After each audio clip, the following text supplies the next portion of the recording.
વીજપોલ મુદ્દે જે ખેડૂતો હાલ લડી રહ્યા છે ને તેને લઈને ગાંધીનગર છે તે ખેડૂતોની ટ્રેક્ટર રેલી યોજવામાં આવી હતી અને તેમાં જે આમ આદમી પાર્ટી અને કોંગ્રેસ ઉપર આક્ષેપ કરવામાં આવી રહ્યા છે અને સાથોસાથ આપણે ત્યાં દ્રશ્યો પણ જોયા હતા કે પંકજભાઈ જે રાઠોડિયા છે તેમને જે સભાનું આયોજન થયું હતું તેને લઈને ઘણા મુદ્દાઓ છે તે ઉઠાવ્યા હતા. આપણી સાથે પંકજભાઈ છે તેમની સાથે વાત કરશું.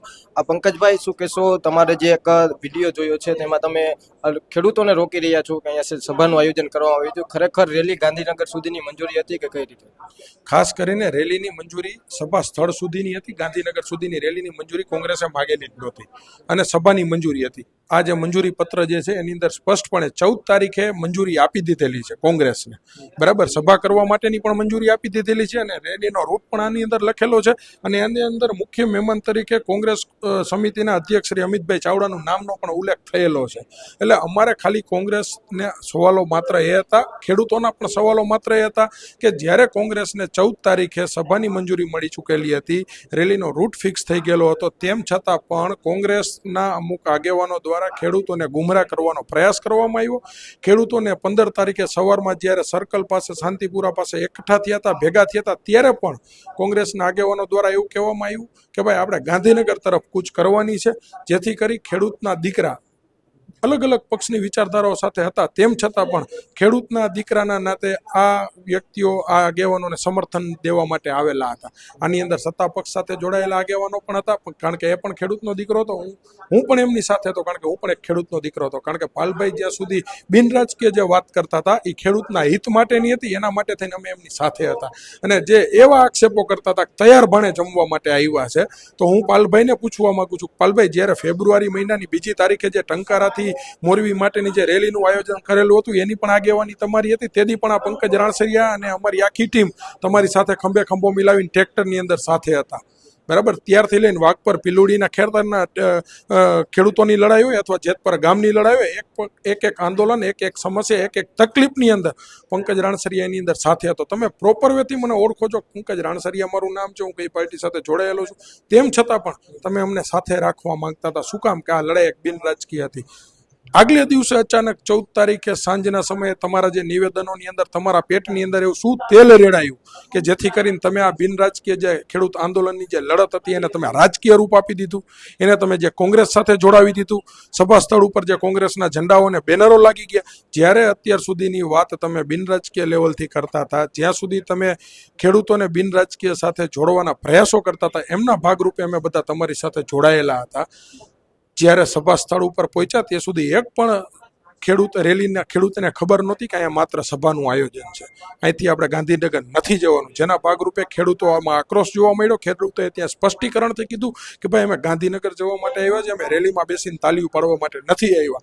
અને આજે અમે જે વિડીયો તમારા સમક્ષ જે આપી છે એની અંદર 2 હાથ જોડી અને કોંગ્રેસના જે આગેવાનો છે એને હું વિનંતી કરતો દેખાઉં છું કે ભાઈ ખેડૂતોની એકતા ભેગી થઈ છે, ખેડૂતોની એકતા તોડવાના પ્રયાસો ન કરો.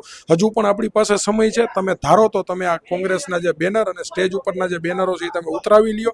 ખેડૂતનો દીકરો અને અમે તમારી સાથે બેસવા માટે તૈયાર છીએ. સભા સ્થળે પહોંચ્યા પછી પણ અમે એમને વિનંતી કરતા હતા, તેમ છતાં વિનંતીના ભાગ રૂપે એમને કોઈ પણ જાતના આગળ વધવાના પ્રયાસો ન કર્યા. એનો મતલબ કે કોંગ્રેસના પેટમાં ક્યાંક મેલી મુરાદ હતી. કોંગ્રેસે જો ધાર્યું હોત, કોંગ્રેસે જો એકતા ટકાવવાના પ્રયાસો કરેલા હોત તો હજુ પણ એમની પાસે સમય હતો. સભા સ્થળ ઉપર પહોંચીને અમે વિનંતી કરતા હતા કે માત્ર 3 થી 4 બેનરો છે તમે ઉતરાવી લ્યો, ખેડૂત બેસવા તૈયાર છે. પણ એના પેટમાં ક્યાંક પાપ હતું, જેથી કરી અને જે આ બિનરાજકીય જે ખેડૂતોની જે લડત હતી ને એને રાજકીયની અંદર ખપાવવા માટેના પ્રયાસો કોંગ્રેસ દ્વારા કરવામાં આવ્યા. શું કહેશો? ખેડૂતો જે 2 દિવસથી મહેનત એટલે ભૂખ્યા ને તરસ્યા ત્યાં પહોંચ્યા હતા, એમને એક જ હતો કે ચલો ગાંધીનગર, એને ગાંધીનગર પહોંચવું હતું.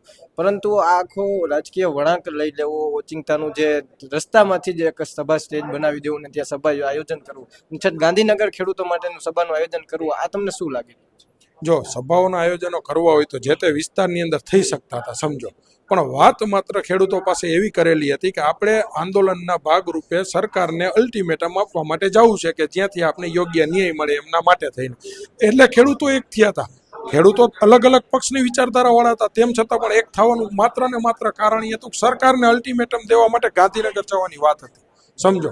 જો સભાઓની અંદર ધકેલવો હોત તો અલગ અલગ વિસ્તારમાં સભા થઈ શકતી હતી. શું કામ ખેડૂતોને 400 500 કિલોમીટરથી ટ્રેક્ટર લઈને અમદાવાદ આવવાની જરૂર પડે?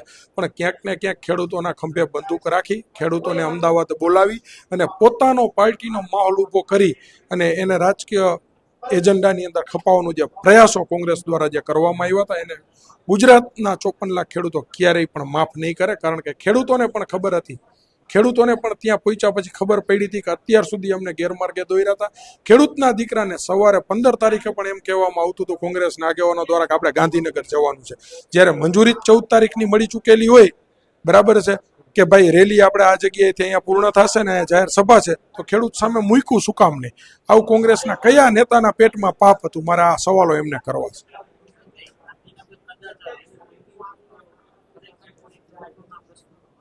100% આટલી મોટી સંખ્યાની અંદર જ્યારે ખેડૂતો એક સાથે જોડાયા હતા અને સરકાર પાસે ગાંધીનગર એટલે કે સરકારને ઠંડોળવાનો પ્રયાસ, સરકારને જગાડવા માટેનો પ્રયાસ, ખેડૂતો હકીકતની અંદર ગાંધીનગર પહોંચ્યા હોત તો સરકાર ઉપર એક પ્રકારનો દબાવ ઊભો થાત અને સરકારને યોગ્ય નિર્ણય ખેડૂતો માટે લેવો પડત. એ 100% ચોક્કસ વાત હતી, કારણ કે જ્યારે સરકારોની સામે આંદોલનો થતા હોય છે ને આંદોલનના ભાગ રૂપે જ સરકારો ઝૂકતા અત્યાર સુધીમાં જોવા મળી છે, નહીં કે માત્ર સભા કરવાથી. એટલે અમારી માગણી એવી હતી કે ભાઈ સભામાં બેસીને ખેડૂતો તાલીઓ પાડવા માટે નથી આવ્યા, ખેડૂતો ગાંધી ચિંત્યા માર્ગે આંદોલન કરી અને ગાંધીનગર પહોંચી અને જે નેતાઓ છે એમને જગાડવા માટે થઈને અહીંયા પહોંચ્યા છે.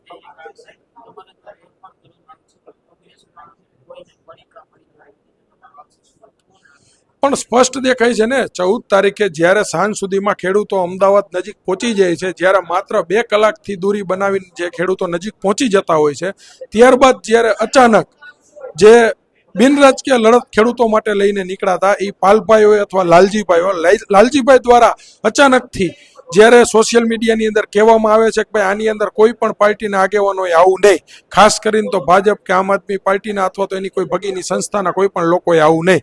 આવું તો એના પેટમાં અચાનકથી તેલ 14 તારીખે શું કામ રેડાયું? કારણ કે આંદોલન હતું, ખેડૂત માટેનું હતું, સરકાર પાસે હક માગવા માટેનું હતું, તો આ આંદોલનને સમર્થન આપવા માટે થઈ અને કદાચ સત્તા પક્ષનો પણ કોઈ માણસ આવવા માટે તૈયાર હોય તો એને આવવા દેવો જોઈએ અને 2 હાથે વેલકમ કરવો જોઈએ. શું કામ? કે આ વાત સરકાર સામેની હતી, સરકાર સામે, સરકારને જગાડવા માટેની હતી. આની અંદર જેટલું વિપક્ષ તરીકે તમે એકતા મજબૂત કરો ને એટલું ચોક્કસ પરિણામ વધારે મળી શકે એવું હતું. તેમ છતાં પણ આ જે તાકાત તોડવાના જે પ્રયાસો કરેલા હતા એ 14 તારીખે સાંજથી ચાલુ થઈ ચૂક્યા હતા. ત્યારબાદ અમારા જે ખેડૂતો જ્યાં રોકાયા હતા ત્યાં ખેડૂતોને 3:30 વાગે રાત્રિના નીકળી જવા માટેની વાત થયેલી હતી, તેમ છતાં ત્યાંથી 9:30 વાગ્યા સુધી અમારા ખેડૂતોને નીકળવા દેવામાં આવ્યા નહોતા. વિરમગામ પાસે જે સ્વામિનારાયણનું ગુરુકુળ હતું ત્યાં રોકવામાં આવ્યા હતા અને ત્યાંથી 9:30 વાગ્યા સુધી નીકળવા દેવામાં નહોતા આવ્યા. શું કામ?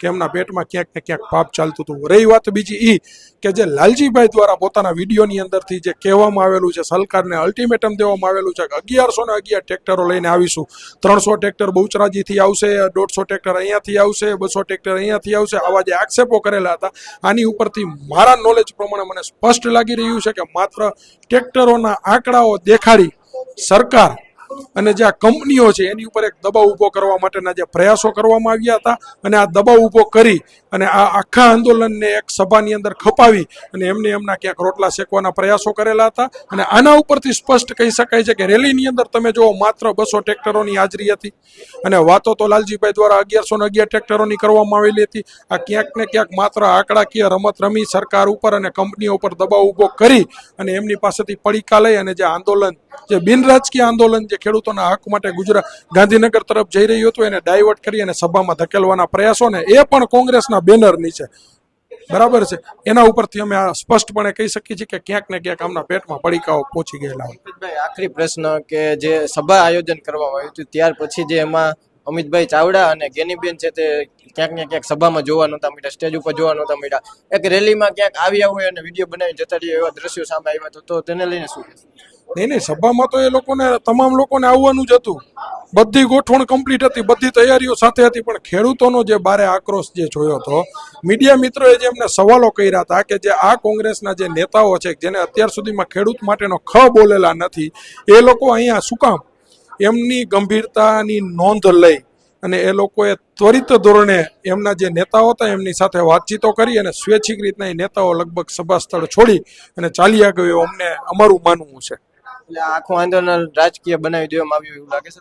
100%, કારણ કે ત્યાં પહોંચ્યા પછી અમે વિનંતી કરીએ છીએ 2 હાથ જોડીને કે ભાઈ તમે અહીંથી કોંગ્રેસના બેનરો ઉતારી લ્યો, પેટમાં પાપ ન હોય તો એમને કોંગ્રેસના બેનરો ઉતારી લેવા જોતા હતા. કારણ કે મારો પોતાનો વિડીયો છે જે તમને આપેલો છે કે એની અંદર હું કહું છું કોંગ્રેસના આગેવાનને કે ભાઈ હજુ સમય છે, તમે કોંગ્રેસના બેનરો ઉતારી લ્યો, કોંગ્રેસના ઝંડા ઉતારી લ્યો, ખેડૂત તમારી સાથે બેસવા તૈયાર છે. તેમ છતાં પણ એમને અમારી વાત માની નહીં તેમ છતાં પણ બેનરો ઉતાર્યા નહીં અને આ જે બિન રાજકીય જે આંદોલન હતું એને રાજકીયમાં ખપાવી દીધું અને ખેડૂતોની એકતા તોડવાના પ્રયાસો કર્યા. ચોક્કસથી આ હતા પંકજભાઈ કે જેઓના સ્પષ્ટ આક્ષેપ છે કે કોંગ્રેસ દ્વારા છે તે આ આંદોલનને છે તે રાજકીય બનાવી દેવામાં આવ્યું છે અને રાજકીય આંદોલન બનતાની સાથે જ ખેડૂતોને છે ને ક્યાંક ને ક્યાંક નુકસાન થયું હોય છે. જો ગાંધીનગર આંદોલન પહોંચ્યું હોત તો ખેડૂતોનો જે પ્રશ્ન હતો તે સત્તા પક્ષ સાંભળી શકત અને પ્રશ્નનું છે તે નિરાકરણ આવી શકત. કેમેરા પર્સન રાજેશ સાથે પ્રદીપ પાઠક, BS ન્યૂઝ, રાજકોટ.